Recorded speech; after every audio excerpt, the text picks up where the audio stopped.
C'est disponible sur originalcomics.fr. Juliette, je t'aime, dit Maison et Coucou, est disponible en perfect édition, c'est-à-dire en pavé énorme chez Glénat. Alors on ne parlera pas souvent de manga sur la chaîne, mais vous le savez, les mangas, il y en a sur originalcomics.fr, et celui-là, j'avais particulièrement envie de vous en parler.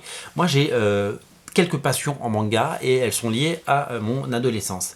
Les mangas sont arrivés quand j'avais 13 ans dans le Club Dorothée. Alors évidemment j'avais vu Goldorak plus jeune, etc. Mais toute cette nouvelle vague de mangas qu'il a pu y avoir sur la 5 et au Club Dorothée a été une vraie révélation pour moi, avec une passion démesurée pour les Chevaliers du Zodiaque et Dragon Ball bien entendu, mais aussi pour quelque chose complètement d'improbable pour le jeune homme et le jeune adolescent que j'étais, Juliette, je t'aime.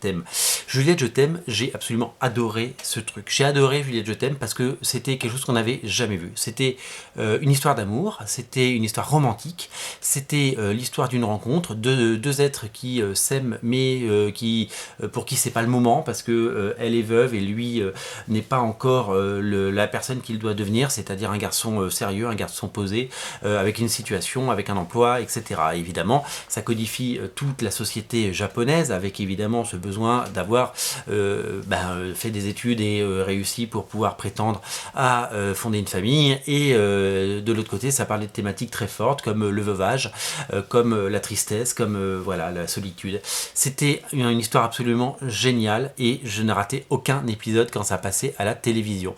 J'étais complètement fou de Juliette, je t'aime, et ça avait été une série qui avait été complètement francisée à tout point de vue parce que évidemment le personnage principal qui s'appelle Kyoko dans la version originale et qui s'appelle Kyoko dans le manga maintenant, s'appelait Juliette en français, vous voyez, donc ça n'avait aucun rapport, ils avaient complètement tout adapté en France et ça avait de vraies qualités et j'adorais. Moi j'étais fasciné par cette série. J'étais fasciné parce que le jeune homme romantique en moi, je adorais cette série, et puis parce que c'était une ouverture sur le monde. C'est-à-dire que le Japon, aujourd'hui on va au Japon, aujourd'hui on peut voyager au Japon, mais dans les années 80, on voyageait pas trop au Japon, on voyageait à travers les images, avec la télé, à travers les films, à travers tout ça. On connaissait pas encore les films de Miyazaki, on connaissait pas tout ça.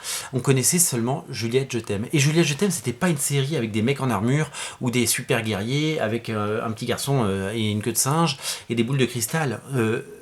La vraie particularité de ce manga, de cet animé, c'était que ça parlait du quotidien. On voyait la vie au quotidien des Japonais.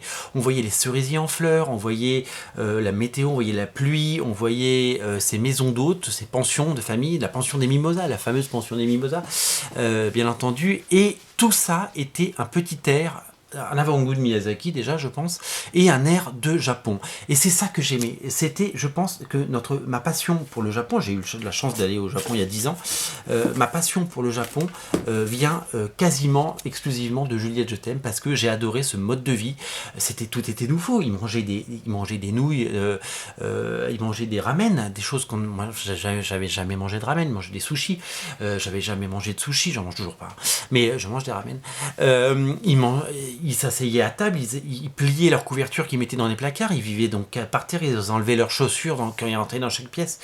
Tout ça, et tous ces codes, toute cette ouverture sur cette culture, j'ai adoré, j'ai vraiment adoré. Donc Juliette, je t'aime, fait partie de mon enfance, ça fait partie de mon adolescence, ça fait partie de ma vie. Et donc, quand Rumiko Takahashi a gagné le prix Grand Prix d'Angoulême 2019 et que Glénat a annoncé que Delcourt Tonkam a annoncé qu'ils allaient rééditer Juliette, je t'aime, mais ça fait un an que j'attends, quoi. Je suis trop content que ce soit ressorti en perfect édition, beaucoup de pages, et j'ai lu le début là, hier, parce que c'est sorti aujourd'hui.